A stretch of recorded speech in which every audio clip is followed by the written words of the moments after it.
Welcome to New Atlas Live. I'm Brian Berletic. Joining me as always is Angelo Giuliano, and we have a guest, Danny Haifang. Hello, Danny. Welcome to the New Atlas Live. I think this is the first time you've been on. Yeah. Live. We don't have many guests, but how are things going there on the East Coast in the U.S.? It's hot, but things are going okay. You know, the political situation, the geopolitical situation is dicey, but I'm really glad to be with both of you this morning. I hope you all are well. Yes. And Angelo, how are you doing? Great. In Bangkok, same as you, and we are in the middle of Songkran. Songkran is the water festival. The same. We actually have also the Songkran in China, southern China. So it's fun. It's a nice place to visit. Enjoy it. Really nice. Yes. And to all my Thai viewers, happy Songkran.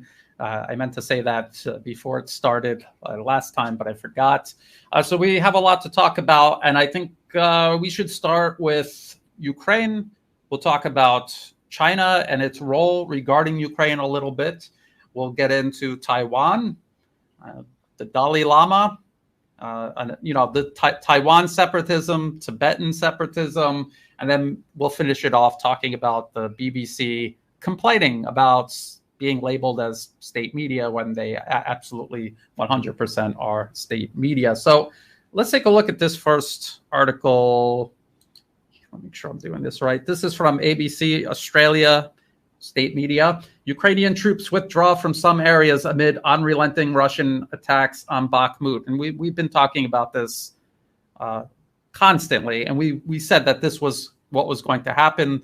It's a heavily fortified city. The fact that Ukraine gave up any ground at all in this heavily fortified city shows that they're stretched, their combat capacity is waning, and now even this, because they're citing British intelligence, that intelligence update that they give.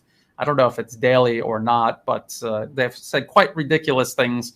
The fact that they're saying something reasonable actually kind of worries me. Let's start with Danny, and then Angela. What do you think about this? The Western media, Western governments starting to publicly talk about how bleak things are becoming in Ukraine.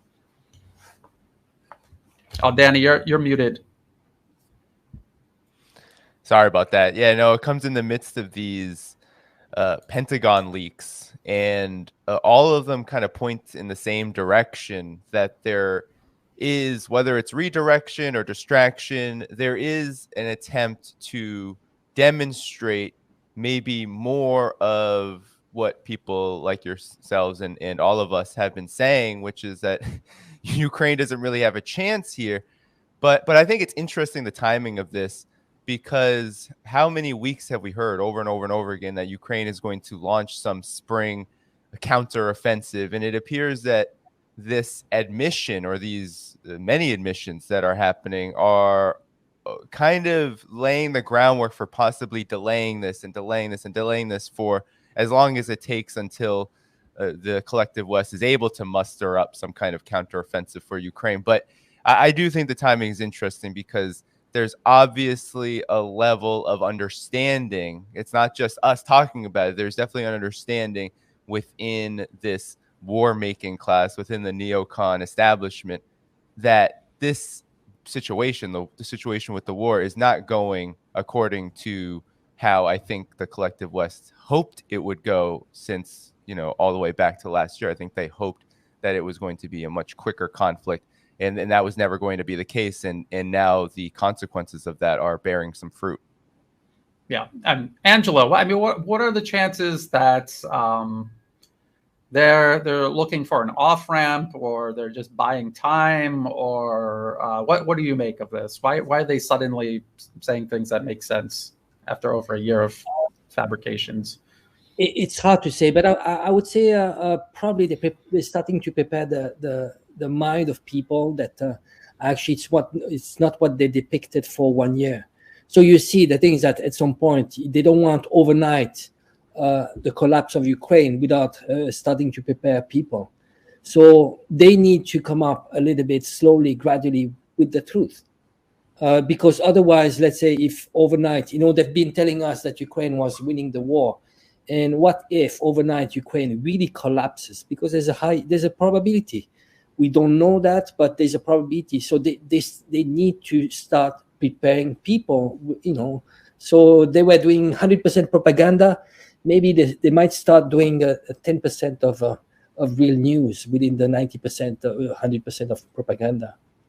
Well, that's a good point. And what about the possibility that they want to escalate significantly, but first they need to kind of panic the public and say, "Oh no, everything is going bad for Ukraine. Look how bad everything is. So let's get involved even more so." Danny, what do you think about that? I think it's definitely a possibility.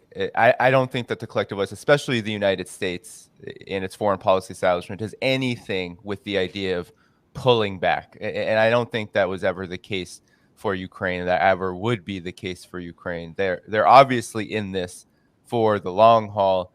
For them, I think it's just a matter of how can they justify it, given that they're going to be pretty monumental and significant defeats and hiccups and just incredible issues with pushing through toward any kind of semblance of victory. I honestly believe the U.S. foreign policy establishment doesn't see victory in its sights. It's just hoping that it can escalate for long enough and keep this conflict going so that it can reap whatever benefits it can from it, including building up towards some kind of capability to confront Russia militarily. But I think that there's many in the foreign policy establishment who knows that's not a quick endeavor. That's not something that's going to be accomplished within, a short amount of time. Yeah. And Angelo, what about you? Do you think there's a possibility that they're trying to create a window of opportunity to actually escalate this rather than, because I agree that they definitely have to start making that transition into reality so people aren't shocked. But is there a possibility they could also use this as an opportunity to escalate? What kind of escalations? That's the question. They have depleted. The EU doesn't have any weapons to send. They don't have any more ammunition to send. So what is the escalation? What could it be? The next step is boots on the ground. But next step means, once we're talking about boots on the ground, we are talking about a formal war declaration. That's the next step. So who's willing to do that? Boots on the ground first. I would say probably the Baltic countries and Poland, but the rest of Europe is not going to follow. And we've seen you go with boots on the ground, but what do you have to offer more than what Ukraine had? Keep in mind that Ukraine had the best army in Europe, probably after Turkey. So that army doesn't exist anymore. It's going to be exactly the same. Put 200, 300,000 troops coming from Poland. Well, it's going to be demilitarized, slowly grinding, because they don't have much more to offer. I would say that you can correct me here, but I would say that the next stage is probably since they have depleted the armed defense, things could go much, much faster, because once you have supremacy, air supremacy, then you can do really massive damage. Yeah, it's a good point. Escalate with what? And the air defense systems are obvious, whether you believe, because this was mentioned in these leaked documents that are out there. They talked about how Ukraine's air defense systems were depleted. But we also already saw this unfolding, because months ago they were talking about sending Western air defense systems to Ukraine. Why would they talk about that? It's not easy to send these. It's not easy to train Ukrainians on them. There's not a huge supply of interceptor missiles for any of these systems.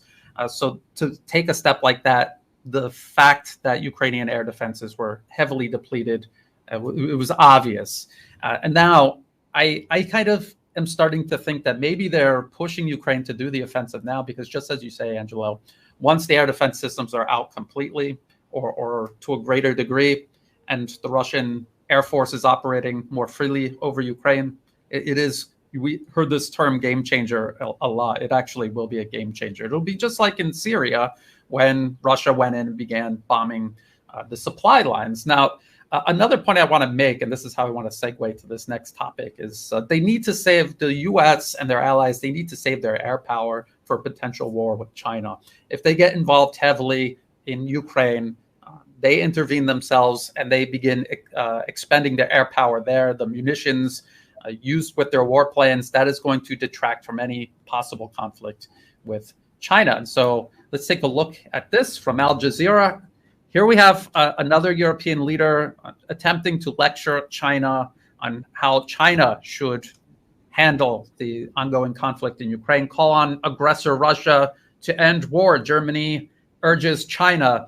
And this is Annalena Baerbock, and she's doing this and apparently oblivious to the fact that China is well aware that they're next.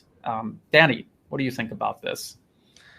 Well, it's quite embarrassing because Olaf Scholz was in China late last year and spoke a very different tune. And of course, this comes on the heels of Emmanuel Macron's recent visit last week, where he essentially ignored the Taiwan question. And this has infuriated the collective West, especially the mainstream media, but especially the U.S. foreign policy establishment is incredibly angry with Macron for not asserting any kind of interest in the U.S.'s Taiwan project. And so Annalena Baerbock appears to be doing some damage control. Her statement in front of Qin Gang, the current Chinese foreign minister, was really embarrassing, because what she essentially committed to was following along with the U.S.'s strategy and saying that an alliance with the United States and not being sort of not playing any kind of middle ground or not taking a position on Taiwan is out of the question, and that Germany really needs to be concerned about China. In China, I mean, this is not diplomatic behavior. Pepe Escobar says it all the time. The U.S. never did diplomacy, and Germany is now just an extension of the United States and is also not doing diplomacy. And it's incredibly stupid in a lot of ways, because Germany is really reliant on China economically, and any kind of escalation with China on the part of Germany will only do more damage. But given what we've learned about Nord Stream and how subservient and absolutely servile Germany has been around that, this does not come as a surprise, especially since Baerbock is the same person who admitted that Germany is at war with Russia when it comes to this Ukraine conflict. A lot of good points. And if it weren't for the Nord Stream pipelines being blown up, I would have thought for sure Europe was going to resist being dragged into the proxy war with Russia in Ukraine. And I would have for sure been certain that they would not be dragged into any sort of proxy conflict with China. But I agree with you. I don't think so. And you mentioned France and Macron, Angela Macron. Do you think his trip to China and his comments about not being a vassal of the U.S., is this for real this time, or is this just him doing what he did all the way up until the proxy war against Russia started in Ukraine? I would love to believe that what he says is right. Really, that could be a game changer. He's actually having the posture of a wannabe de Gaulle, and that could actually completely change the whole game. Because imagine a country which is still quite powerful, a nuclear superpower like France, taking a stance like more balanced stance when it comes to China, where you would have potentially other countries following France. But then I do not trust Macron. Macron is a pure product, globalist product. He's been telling the people, there's a saying in France, we say en même temps. When he came into power, he said, I'm not from the left, but I'm not from the right either. And he was all along like this, trying to please everybody and saying everything and the contrary. He could say the opposite the next day. So here, it is extremely surprising, yes, what he said so far. He kept on saying, when he came back to France, he kept on saying that. It's a big, big question mark. Then when it comes to Germany, I think Germany is more in. It's completely following the US. I don't have much hope. I would say there's probably two. We need to differentiate. There's Olaf Scholz and Baerbock. Baerbock, she's from the Green, extremely Atlantist. I would say Olaf Scholz might be a bit more moderate, but he doesn't have any choices because to maintain the coalition he has, he needs to keep the Green with him. Absolutely. And I honestly believe that France and Germany are going to disappoint us again. And what I thought was interesting is Baerbock's there lecturing China about sovereignty in Ukraine while the United States is trampling China's sovereignty regarding Taiwan. And I've pointed this out a million times, and I'm going to point it out again before I even open the news story. This is the official U.S. State Department website, U.S. relations with Taiwan. And it says very clearly and unambiguously, it does not recognize Taiwan's independence. Right here, we do not support Taiwan independence. And they talk about a one China policy. And for people who don't know what that is, it means there's only one China. Taiwan is part of it. There's only one government ruling over all of China, including Taiwan. It's the People's Republic of China in Beijing. The US recognizes this. The UK recognizes this. The EU does. And every European country individually does. Australia does. Every nation on earth just about recognizes this. And of course, the UN does. And yet, what do we have? We have this. This is from Radio Free Asia. This is U.S. government media. U.S. House of Representatives introduces its own Taiwan bill. And they're talking about Michael McCall, who said that they'll put boots on the ground over Taiwan, fighting over Taiwan, which the U.S. officially recognizes as Chinese territory. Danny, why don't you start? And what do you think about, first of all, Germany lecturing China about national sovereignty while ignoring the U.S. and also Europe to a degree, trampling Chinese sovereignty regarding Taiwan? Well, I think it's par for the course. What Angelo said about France and Macron, I think rings true. And I think Germany is a more extreme case because since the beginning of the Ukraine conflict, Germany has been nothing but subservient to whatever the United States has wanted in that conflict, no matter how much it has hurt Germany. Germany has really been the most affected by all of the sanctions and all of the escalations that have been occurring. But I think it just shows the hypocrisy, really, the hypocrisy of the collective West, because no matter how much they want to talk about Ukraine self-determination, countries like Germany never want to mention how the United States and NATO backed the coup. And that's because they're one of the biggest NATO partners. They were inherently involved in that coup in 2014 in Ukraine. And so it's just more hypocrisy. And I think this is really dangerous for Germany because China is Germany's largest trading partner. And if Germany is going to go the way it has gone with Russia, then, its status as an economic power and also just its stability itself, its political stability, is really at risk. And I think it is one of these cases, I think these historic cases that we're seeing now with all of Europe, which is just more and more shooting itself in the foot. That's really what it is. It's just more and more self-inflicted harm, really needless harm. But when you think about it, it's quite clear that these political operatives don't have any choices. Baerbock is just a political operative of the U.S. neocon and foreign policy establishment.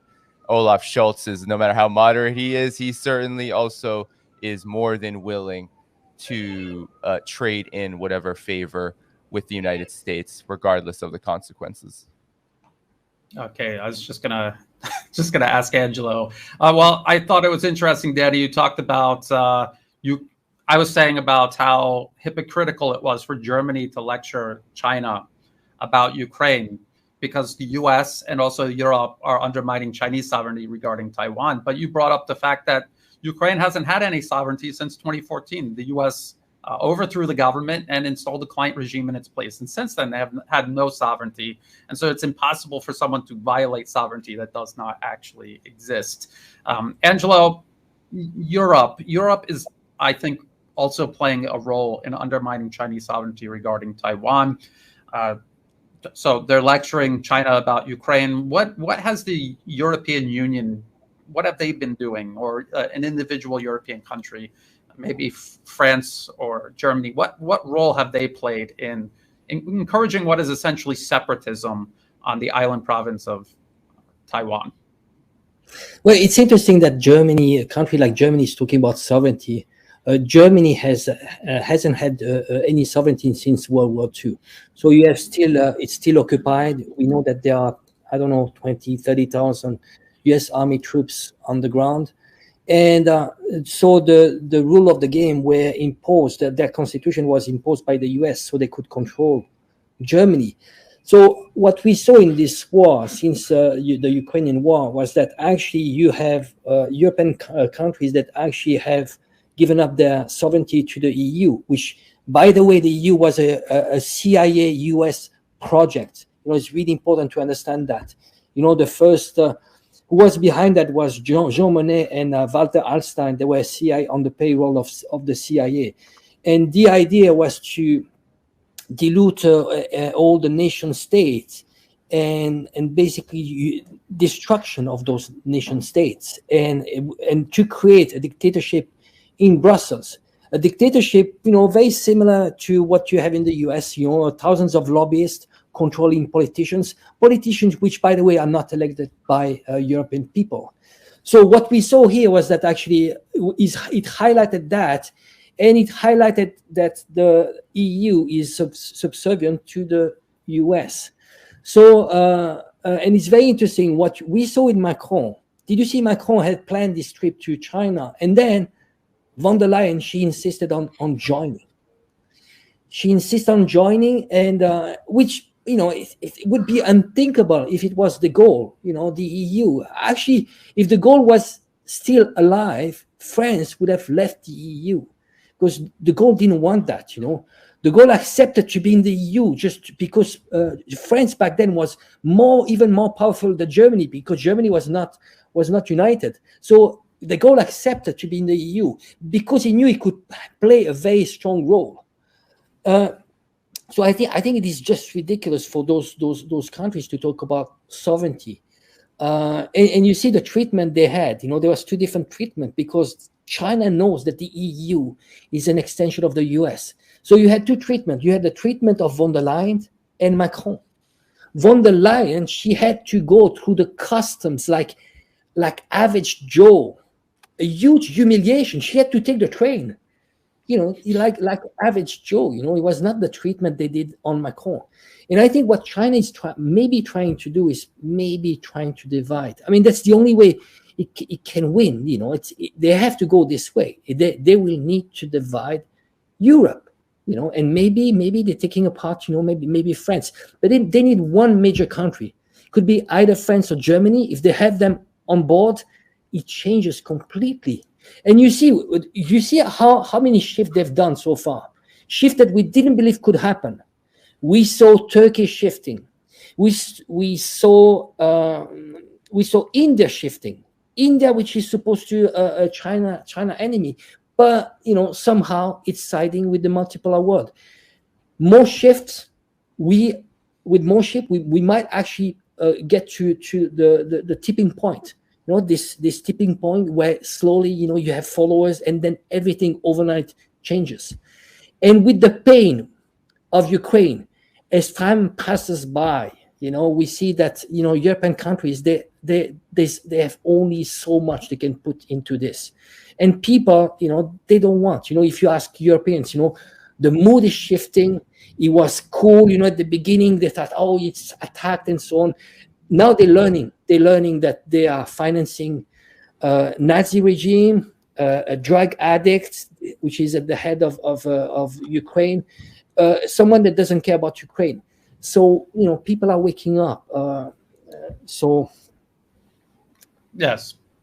So we see this happening. Danny, you mentioned that Europe is hurting themselves with the proxy war against Russia, but now also this situation with China. China is the largest trade partner for many nations around the globe, up there, and probably the top three for most European countries. And so if they're already suffering because of the sanctions they attempted to impose on Russia, And what is the next logical step? Where's the U.S. going to push Europe next? And if, as Angela is saying, the leadership in Europe does not represent European best interests, so what's going to happen to Europe if they keep going down this path alongside the U.S. in this proxy war? And I just want to show how serious this is. We talked about McCall talking about boots on the ground in Taiwan. Angela, you pointed this out right before we started. China-Taiwan conflict, 25 U.S. defense contractors to visit Taiwan to discuss joint production of drones and ammo. And this is just a verbatim repeat of what the U.S. did to Ukraine from 2014 onward. Where is this going to drag Europe, Danny? I think it's going to drag Europe into economic crisis and political instability, what we've already kind of seen a taste of over the course of the Ukraine conflict.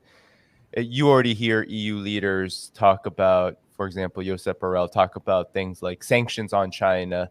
Should China arm Russia? And Baerbock was kind of intimating that indeed China may support Russia in the future. And these leaked documents actually accuse, the Pentagon leaked documents actually accuse China of already doing so indirectly. But as you both are probably aware, they make these kind of suggestions that certain Chinese commodities and products that are exported to Russia help with the production of certain weapons, or China's trade with Iran then helps with the production of drones that are used by Russia, Iranian drones that are used by Russia and Ukraine.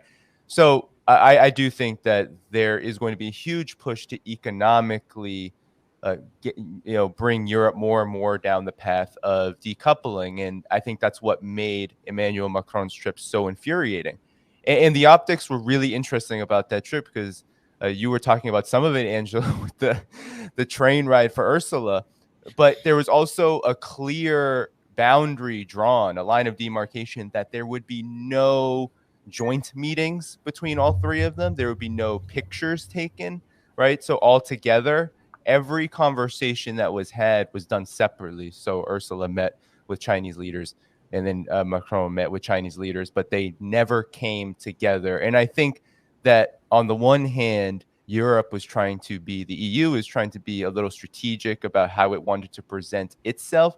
But I also think on the Chinese side, there was a lot of caution about making it look like the European Union was ganging up on China publicly, because for one, that was really all Ursula's visit to China with Macron was about. It was about holding Macron's hand and hoping that he wouldn't say the wrong thing. It didn't work, because I don't think anyone really recognizes Ursula von der Leyen or any of the EU's top brass as legitimate diplomatic partners at this point, and legitimate representatives of any kind of legitimate entity on the world stage. And so China definitely did not want to be seen as being bullied. And even Macron decided to go off script, especially on Taiwan. But this idea of strategic autonomy now has the EU kind of split, because today, I believe the president of the European Council, Mr. Michel, came out and said, yeah, we're for strategic autonomy. Perhaps it is smart not to follow the US. So there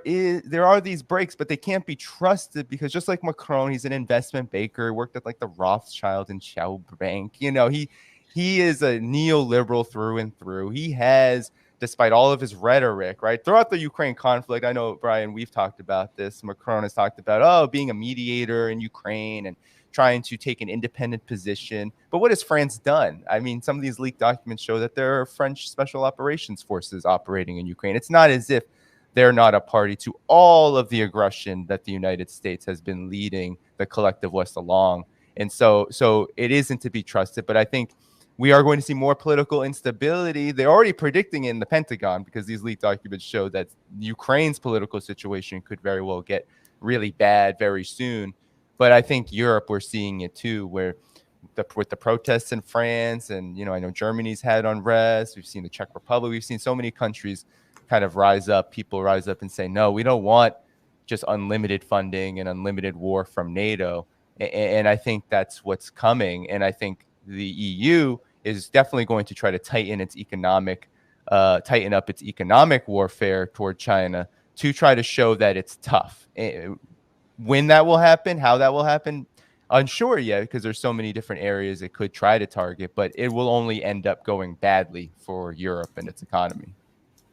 Yeah, I think so too. And well, you mentioned how France and other European nations have gone along with the US on everything: Iraq, Syria, Libya, Afghanistan, and all of these conflicts, as we've talked about many times before. This was all part of a single agenda to encircle and contain both Russia and China. And so they have been accomplices all the way up until now. But as Saudi Arabia is on the path to demonstrating, it doesn't have to be like that forever. And I guess that's why I want to kind of focus on this. We see what's happening over Taiwan, how it's really heating up. The U.S. really wants to precipitate some sort of conflict that is going to force the Europeans to get on board with sanctions. Angela, what do you think is going to happen if the United States and Europe decide to put Russian-style sanctions on China? How is that going to turn out? I mean, look what already happened with Russia.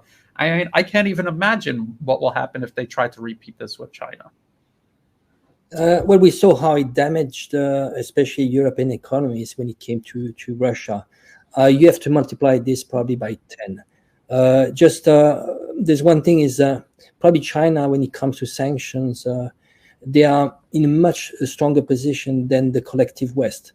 China now, if he doesn't trade with the collective West, is pretty much self-sufficient. What does China need from the collective West? It needs its market. But you see, European economy, the US, now with the declining position of the US dollar, it is, China needs to shift its economies, its partners. And it has started, actually. South America, Africa have become like very big partners. So it has diversified. Now, if the collective West doesn't trade with China, well, many things that China does, other countries don't do. Rare earth, for example, China has a monopoly there. And then if they find new suppliers, it's going to be much more expensive because China is still a cheap place. It's a very highly productive. It's not cheap, but because of productivity, it makes the product very cheap. So Europe has already inflation problems. You are not going to shift overnight suppliers. It doesn't work like this. Lots of products you need there's a lag time. You need there's a huge setup cost. Set up a factory. Well, they tried semiconductors. They tried to transfer semiconductors factories to Arizona. How much did they put there? Tens of billions of dollars, and now they realize it's not going to be possible. Probably not easy, but it's going to take much more time, and maybe not even possible to get to the same level of what Taiwan is doing. So I think there's lots of words there, but not very realistic. So again, it's shooting themselves in the foot. Yes. I just want to add one more thing. Just when it comes to, there's one point that I think it's really important. They want to frame China as being co-belligerent when it comes to Russia and Ukraine conflict. I think China would go to very, very large extent just not to be co-belligerent, not to sell weapons to Russia. First of all, Russia probably doesn't need it because it has a huge military-industrial complex. It doesn't need China. What China is providing here is ways to bypass sanctions, and they're committing to buy lots of Russian products so it can sustain Russian economy. But just think about it. China wants to promote this multipolar world, which is going to be non-interference, live and let live. So if you want to start that would be a very bad example just to support militarily Russia. So it would just go through such an extent, and we see the what is happening in Ukraine. We don't, unless Europe gets suicidal, the collective West gets suicidal, they're not going to win. So China is pretty much safe. But again, it's the collective West wants to frame China as co-belligerent. China will not. That's not the purpose. China, what is China doing right now? It's making peace. Yemen is going to be a broken peace agreement by China because of China. They're putting Saudi Arabia, Iran around the table. That's what they want to show, and that's only the tip of the iceberg.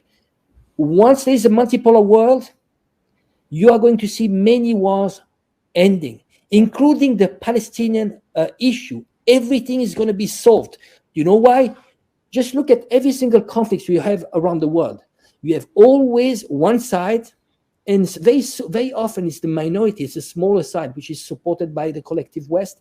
Why? Because it's the divide and control strategy.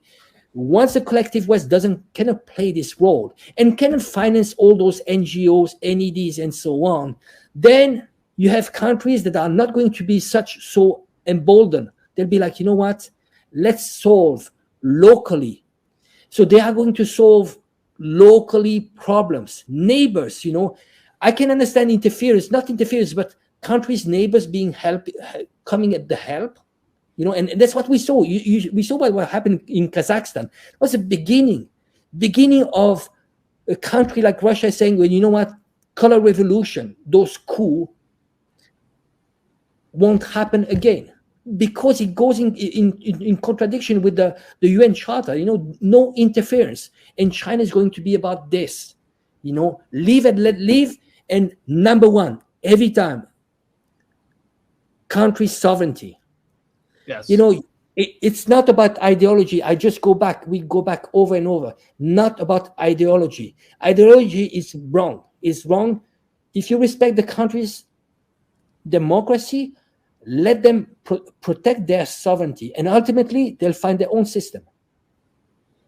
Well, you brought up a lot of good points, but I just thought maybe China could use this as a workaround. Maybe they could just lend weapons to Russia, like South Korea is doing for the United States, because their legal system prohibits them from sending weapons to an active conflict. So they said, well, we're just going to lend some artillery shells, just 500,000 artillery shells to the United States, and then after a while, they'll send them back or something. It's obviously this is what the West is constantly doing, and I think Angelo made a very good point about how China doesn't want to simply replace the West and continue doing business like that. They're working on something much bigger. Angelo also talked about China needing to develop markets elsewhere, to diversify away from the US and Europe, who seem determined to destroy themselves.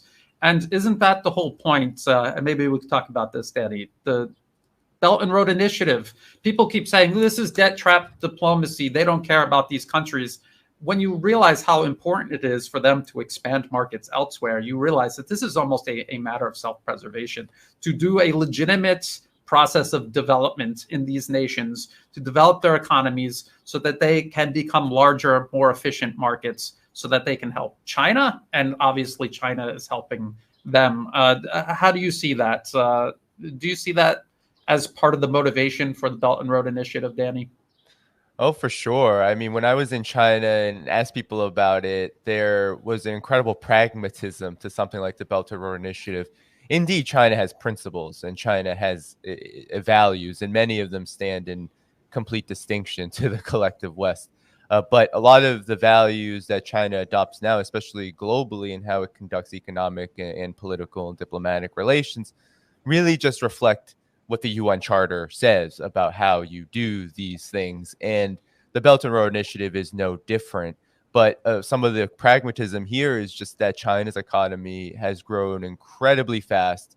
It is really huge. And there are sectors in China's economy that are bloated, that grew a little too fast and need relief through foreign investment. And that's what a lot of the Belt and Road Initiative is also all about. It's about opening up relief in gateways and pathways to the European market, to the global market, to make it more efficient, and also to clean up some of the waste, I think, in what can happen with a foreign investment, including what happened with China. Is sometimes, when you have laissez-faire economies, some folks like to go off and do their own thing and do their own business elsewhere, and with no benefit to the national interest. And China has done, especially in the era of Xi Jinping, a really immense job in tackling corruption.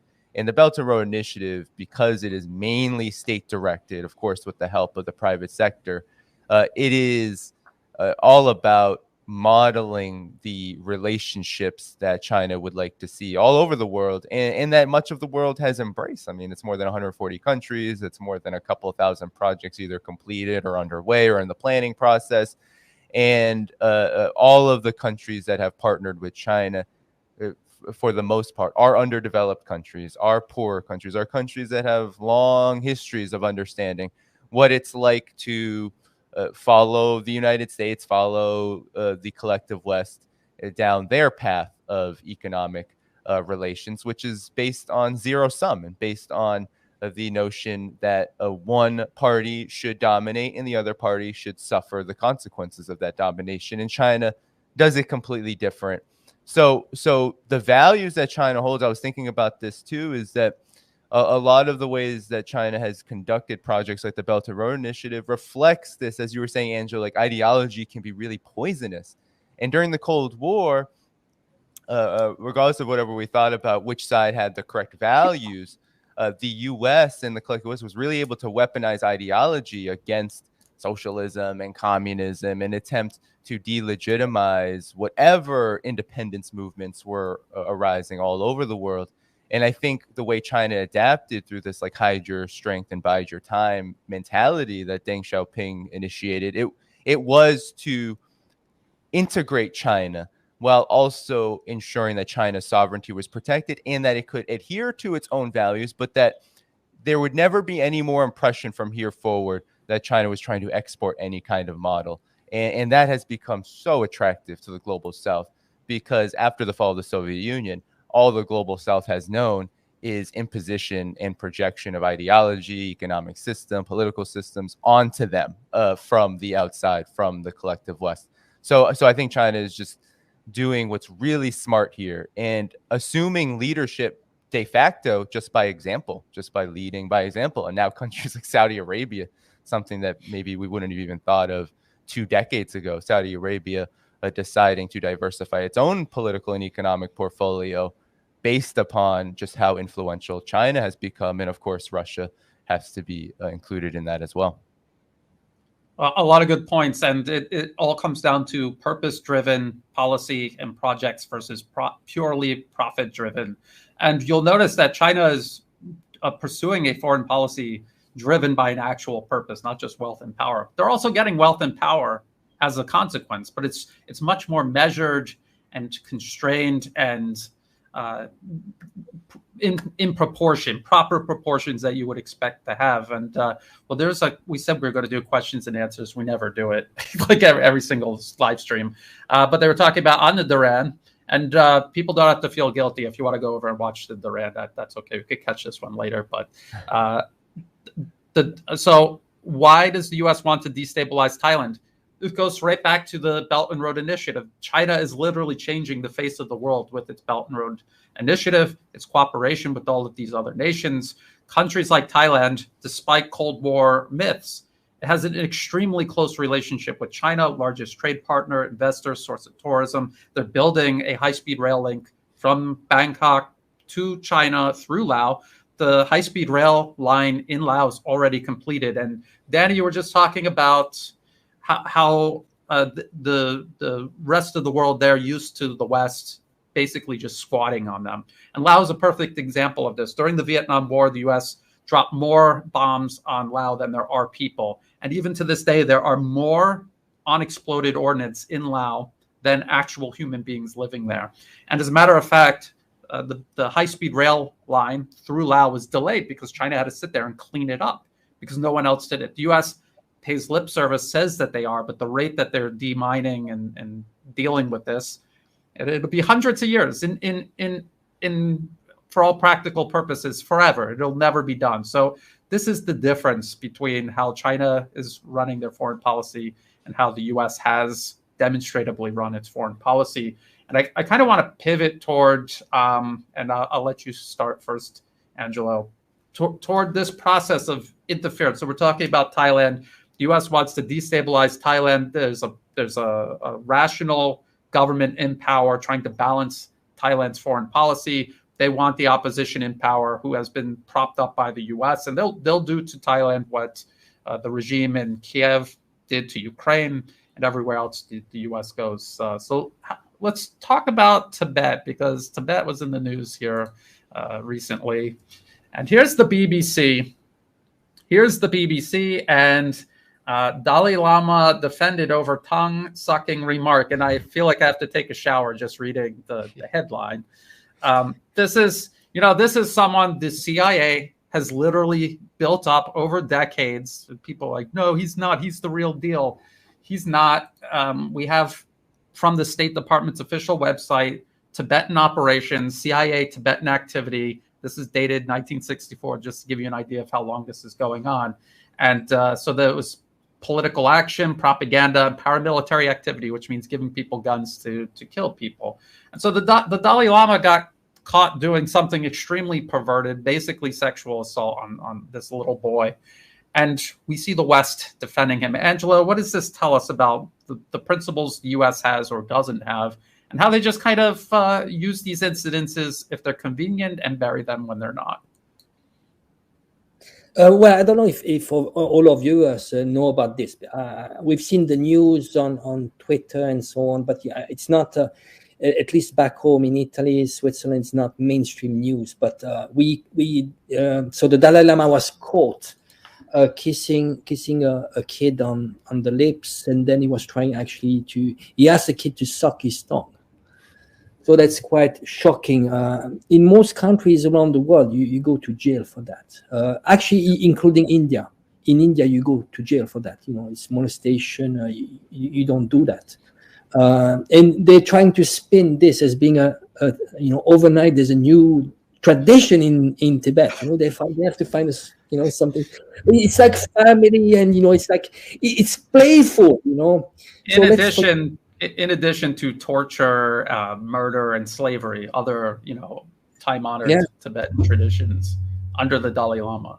Right. So it's quite disgusting how they spin that, just because they build up this image of a living saint divinity and so on, and which is completely fake. There's a tradition. Even the reincarnation of the next Dalai Lama, they decided that he will actually bear a U.S.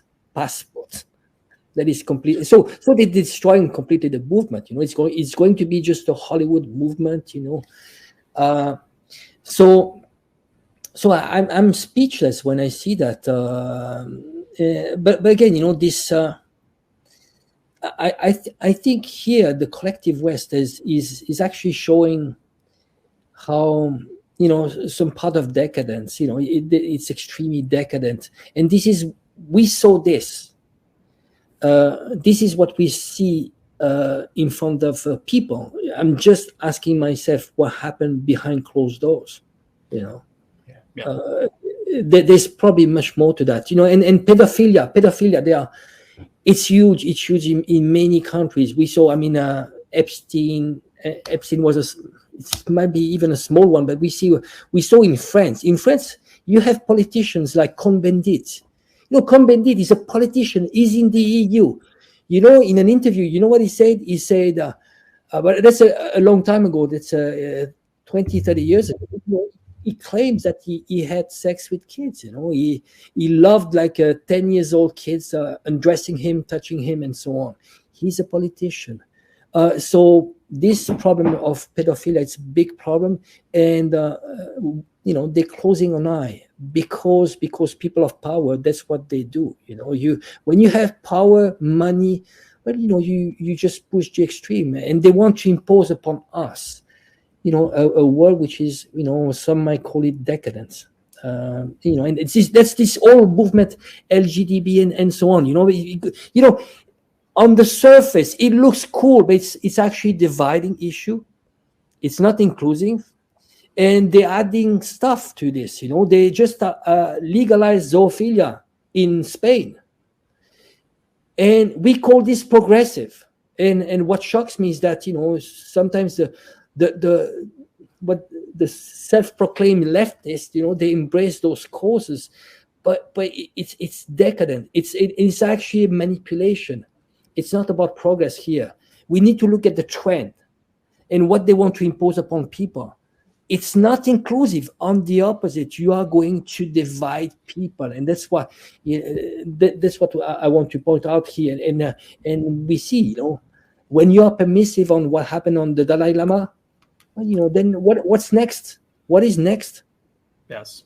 And it's interesting because if you look at say the cultural war in the West, they don't really give you the option of being reasonable somewhere in the middle. You either have to hate all these people and want them all dead, or you want these people to be allowed to do anything that they want, no matter how wrong, including the Dalai Lama. Danny, what is your take on the Dalai Lama? This massive hypocrisy, and I want to touch on this a little further. Here's the BBC. Basically, this is an article apologizing for all of this. There's no serious condemnation here. Versus Global Times, which is Chinese state media, and they're wholly rejecting this, and they're saying this is a symptom of this fake image, this fake heroism that the Dalai Lama's had created for him by the CIA. Danny, what is your take on all that and the disparity between the coverage? Yeah, well, I mean, on this question of like cultural issues or like LGBTQ issues, what always strikes me is that when they're confined to the establishment, which is how most people consume these issues or delve into them, they're always redirected against the entire society, so against the interests of the vast majority. And none of the legitimate problems that occur within these countries are ever really addressed in any kind of legitimate way that makes really any difference to most people. And that's always what's striking. And this is no different, because what's so just absolutely absurd. It's hard not to laugh at this, because this is just such an emblematic example of how what the United States does around the world, how it has supported opposition movements like this, always does come back in some form to backfire. Because, I mean, the war that the U.S. attempted to wage to take Tibet from China after 1949, right? It took 10 years for China to consolidate the Tibet region because of the lamas, and where the Dalai Lama comes from, were receiving millions of dollars from the CIA to wage a dirty war inside of Tibet to protect what was an aristocracy that tortured children, sexually abused children. The Buddhist teachers in the monasteries where they were hiding all the weapons, they were employing these same, like, they were doing a lot worse than what the Dalai Lama suggested he wanted this child to do to him. And these are the kind of people that the CIA protects, because as long as you're useful, and to be honest, it's hard to even understand why the Dalai Lama or the so-called Tibet opposition movement is even useful at this point. But I think it goes back to, I know you both talk a lot about color revolutions, and if any one of these dominoes were to be delegitimized, then what already is a pretty weak project, I mean, Hong Kong was soundly defeated. The Xinjiang issue has essentially been made completely and utterly ridiculous and exposed as such. And now with Tibet, I mean, it's quite obvious that China has already consolidated Tibet and really integrated Tibet into its national project. And there's no reversing that trend. But regardless, if any one of these weapons for the United States is to be delegitimized, then the entire project is at risk. And I think that's why you see all of this defense of the Dalai Lama. And I grew up in the Northeast. I grew up in a city in the Northeast. And I got to say, there's a lot, the Tibet opposition movement, they come to the Northeast. They live here.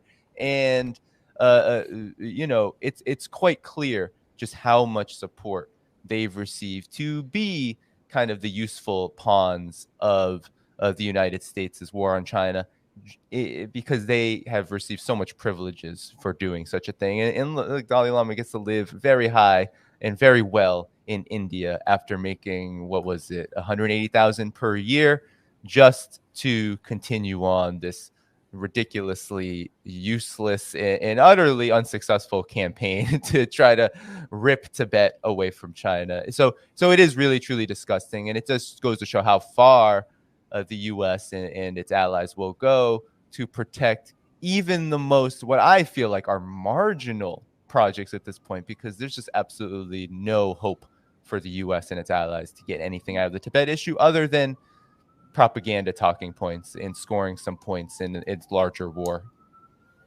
Yes, absolutely. And I want to point something else out. When the West comes together and tries to defend the Dalai Lama for something that's entirely indefensible, all this does is give more ammunition to extremists on the other side who have zero tolerance or empathy for people who have whatever their personal issues are. And it almost vindicates in their own mind that, all of this tolerance, human rights, all of this is nonsense, because look at how they're defending some guy who did something totally indefensible. And I don't know if people saw this on Twitter, this Oslo Freedom Forum. I've talked about the Oslo Freedom Forum. It is US government funded, and the BBC even did a short video on it where they said they come here, they train to overthrow their country, and then they go back and that's what they do. And the Hong Kong mobs, we all know, were funded by the US. They trained at the Oslo Freedom Forum and they went back. And so here's some lady speaking for Tibetans. She's got a North American accent. I believe she's based in Canada. And she's talking about repression in Tibet. And I showed the document. Where was it? I don't know. I talked about the US backing, the CIA backing Tibetan rebels, terrorists, and this continues to this day. So this is the NED, US government, NED. And if you look through the names of these organizations, this has nothing to do with human rights, okay? It has nothing to do with human rights. And if you look at the names of some of these, the International Tibet Network or the Students for Free Tibet, and you go to their websites and you read it, they talk about separatism, creating an independent Tibet. It's occupied by China, they claim, and they want independence. So this is the US government funding separatism, again, in absolute violation of the UN Charter, and this is what this is who they're defending right here. The Dalai Lama, the head of all of this thing that they've been doing since the 50s. This is what it's all about. So it has nothing to do with religious freedom or the poor Tibetans. And the Dalai Lama is just another example of the type of people that gravitate to the U.S. and its schemes. We have Nazis in Ukraine. We have terrorists all over the Middle East, in Syria especially. So it's just an endless cycle. And the thing I want to ask you both real quick before we wrap up, because we're coming up to the hour. So we saw the BBC apologizing for the Dalai Lama, and now it's complaining that it's being slapped with the government-funded label on Twitter, as if. Why would they do that? Why would they defend the Dalai Lama? We see that he's a component for regime change and separatism in China. It has nothing to do with human rights. And so why would they object to being called state-funded media, unless it's just to hide the fact that they're state-funded media there? So Angela, why don't you start? What is with the BBC and also PBS and NPR all complaining about the state-funded label? Well, because it exposes the fact that they are not independent. They have to follow the propaganda, the government agenda. So they are, they're just speaking on behalf of the government for a geopolitical agenda. So that's the reason. But I mean, who would actually go against that, against this narrative? I mean, if you are from Great Britain, everybody knows that it's because they're paying I don't know what's the fee's name, but everybody has to pay that, and it's state controlled. So it's just embarrassing. But again, it's just if you speak to many English people, they will tell you that they used to have a huge respect to when it came to the BBC. But nobody has any respect anymore. And you see the lots of surveys when it comes to media in general. Just in the West, people do not believe the media. At least in some places, maybe in Russia, the difference is that if there is propaganda, they know it's propaganda. In the West, people they don't even know. They are just eating propaganda all day long. But there's no trust. Again, I look at simple data when it comes to trust towards the media, trust towards the government. We are at the range of 30 to 40% when it comes to media and government in the collective West. When it comes to government, Russia 80%, China 95%, media probably much higher when it comes to China, because China, I've been listening to Chinese media for a long time. There's one very big difference that China does. They report the news, but they don't tell you how to think. Meaning, really, every single media, they are not going, but this is very cultural. In the West, we need to know who. It's got to be white or black. Who's the bad guy? Who's the good guy? It's like Hollywood movies. How is the good guy? No, well, you get the news in China. They give you the news that's factual. Well, make up your own mind. Just think up for yourself. But they're not going to tell you who's the good and bad guy, unless someone is cutting the head of someone, and they're going to say, well, that might be a bad guy. Might be a bad guy. Yeah. Danny, so again, the BBC, and I've heard this argument, this drives me crazy. The argument is, well, no, the people are paying this TV license fee, so it's not government funded. And the BBC is also saying this. This is their argument. But in reality, the government is enforcing this. They're collecting it and giving it to the BBC. So not only is the BBC state funded, I want to point this out too. The Grey Zone did an excellent article. This was a while ago. Reuters, BBC, and Bellingcat, they were all caught taking British government money to do an information operation against Russia. And they're saying it's not government funded because it's the TV license fee. But in reality, all they're doing is kind of laundering it in a way, but actually isn't all government funding collecting some sort of fee or tax and then giving it to whatever. So again, common sense. And then also the BBC is not only government funded, state funded media, but now they're trying to lie about it on top of it all. So it's indicative of everything that they have always been doing. They lie about everything, including what they are and how they operate. Danny? Yeah, it's pretty absurd. I mean, we all know, I believe, about Operation Mockingbird conducted by the CIA. That was essentially institutionalized across the collective West media after it was formally outed. I mean, this is, even regardless, if the BBC was a private company, 100% through and through, what didn't have any public funding or government funding, it's the way that it operates. It's what service it provides. It's how it conducts its so-called journalism. It's just an embedded institution. It really is just an extension of the UK and, of course, the US's foreign policy establishment at this point.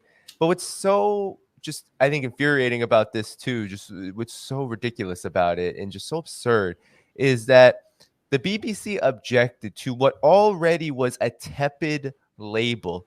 They were called government funded, while Chinese media, Russian media, Iranian media, they all get the state affiliated type. So there already was a qualitative difference in those labels. One, saying you're government funded doesn't necessarily have the same definition and connotation or implications as being state affiliated. So Chinese media, Iranian media, Russian media all still got to look like they're just some kind of agents and dictators of Xi Jinping and Vladimir Putin. But BBC just got a small label of being government funded, which is factual. Now, I just read this morning that Elon Musk has caved to this and now is calling BBC publicly funded media. So that's how much influence also the Western mainstream media has, is that it's itself a lobby organization. It itself is a power broker within the political establishment across the collective West, and it influences institutions, huge mega corporations like Twitter, to change its behavior based on its shallow and narrow interests to keep a propaganda war going. Because that's really what they're objecting to. They're objecting to any kind of challenge to the propaganda war, any kind of parody in the propaganda war. Now you can't even have a label that's relatively accurate. Publicly funded government funded media, it's accurate. The British government does fund BBC. It's ridiculous to say it doesn't. But because that adds a little bit of parity to this whole state affiliated media attack on China, Russia, Iran, and Venezuela and other countries, that in and of itself is enough for the Western mainstream media to absolutely lose their minds over this. And to me, it's just so absurd. And it just goes to show what role what Western mainstream media really plays. It's not to inform us, it's to deceive us and to normalize and sanitize what the foreign policy establishment wants to do around the world.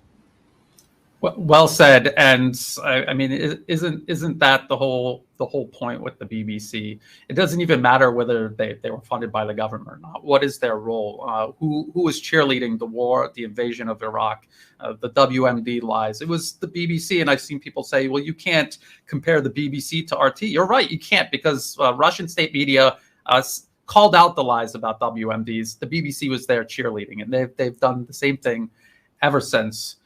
So a lot of excellent points there. Angela, you have any final thoughts on this or anything else? Well, you mentioned RT. It was interesting. I followed very closely the Yellow Vest movement in France. And you know how RT became really, really big was because RT was the only one to follow doing live streaming on this movement, which was massive. People got really frustrated. There was not a single channel, French media, that was covering the Yellow Vest. RT did it, and it became actually the most influential media in France until they closed it. And qualitative, actually, you know, I haven't seen much restriction. You see people randomly on RT like criticizing, you know, being not necessarily pro Russia. So it's interesting. Actually, we tend to, you know, the collective West tend to say this propaganda Russia side. I think it's way more. We are in the West way more. We have much more propaganda in general. You know, you see actually on Russian channels, you have openly people criticizing Putin. That happened. I don't see much. In the collective West mainstream media. Yeah, that's also a good point. Even the Telegram channels, which are, you know, more or less independent media, they're pro-Russian, but they criticize Russia. In the pro-Ukrainian, they're in a fantasy world, and it's very regimented. If you step out of line even a little bit, you might find yourself on a kill list. Danny, do you have any final thoughts before we wrap up? Yeah, no, I mean, just to extend on to what Angela was saying, it truly is just a matter of how the collective West media plays its role on the world stage, and the fact that it can still attempt, right? The BBC is attempting to salvage some kind of journalistic identity, while at the same time being one of the main arbiters and agents for the prosecution and persecution of Julian Assange. And, you know, going along with British intelligence, US intelligence, in its real persecution of journalists through, you know, whether it was the Obama administration, Trump, Biden, their war on whistleblowers, what's going on with Assange and Snowden and all of that. I mean, all of this bluster and hubris around, well, we're actually independent. We're really independent. We're not just some government mouthpiece. It's just pure, not only hypocrisy, but it just exposes how much they really are mouthpieces of these governments. I mean, it's astounding that more and more what we're seeing, I think, when it comes to just how delicate and chaotic and crisis-ridden this political situation worldwide is you see in the geopolitical situation worldwide is you see every reaction from the collective West, whether it's its media or its you know, foreign policy brass, what we're seeing, we're constantly seeing these like admissions, even when they're trying to state an opposite position. If you're just a thinking person, you can see. If you think at all a little critically, you can see exactly what they're actually saying. They're actually saying that they are these mouthpieces of the war machine and of a war machine, and they're just trying to distance themselves from it. And it's just so obvious the more and more these kind of antics go on, and they'll continue, because the propaganda war only gets more and more shallow and debased as time goes on against countries like Russia and China and the multipolar world. It just gets more and more absurd, and the more absurd it gets, the more ridiculous and absolutely pathetic, honestly, the collective West looks. And it's only going to hurt the global reputation of countries like the UK and the United States for conducting itself in this manner. And I think that's one of the most important points, is seeing the isolation happen in real time on the information realm, the economic realm, political realm, all of it. It's the isolation is only going to intensify the more that the collective West thrashes about to try to maintain the supremacy that it thinks it can hold on to forever. Yeah, that's an interesting point. They're isolating themselves. There was a point that I wanted to make. I didn't drink a cup of coffee before I got started here. Danny, you were talking about BBC having a meltdown over this and how serious they got over this seemingly tiny issue. But they know that all of the so-called legitimacy that they have is an utter illusion. It is a smokescreen. There is no substance, zero substance. And they know that if it starts with this label, it will not stop until that whole smokescreen is blown away by the wind of truth. And so that's why they fought tooth and nail. That's why PBS and NPR, whatever it's called, this is why they're literally going to leave Twitter, because they cannot allow this to stand. They have to stop this before it goes too far and everyone starts waking up. Because when people wake up, they don't go back to sleep. You could trick people for quite a while, but when they wake up, they don't go back to sleep. And I guess that's kind of what all three of us here are attempting to do, wake up people as much as possible. I want to thank you, Angelo, as always, for joining me on your Friday evening. Thank you, Danny, for joining us on your Friday morning. And it was a great conversation. We're definitely going to have to do this again. I want to thank everyone who tuned in live. Please check the video description below. All of Danny's information everywhere you can find and follow his work is there. Also, Angelo, also all of my different accounts and everything. So thank you again. And until next time, bye for now.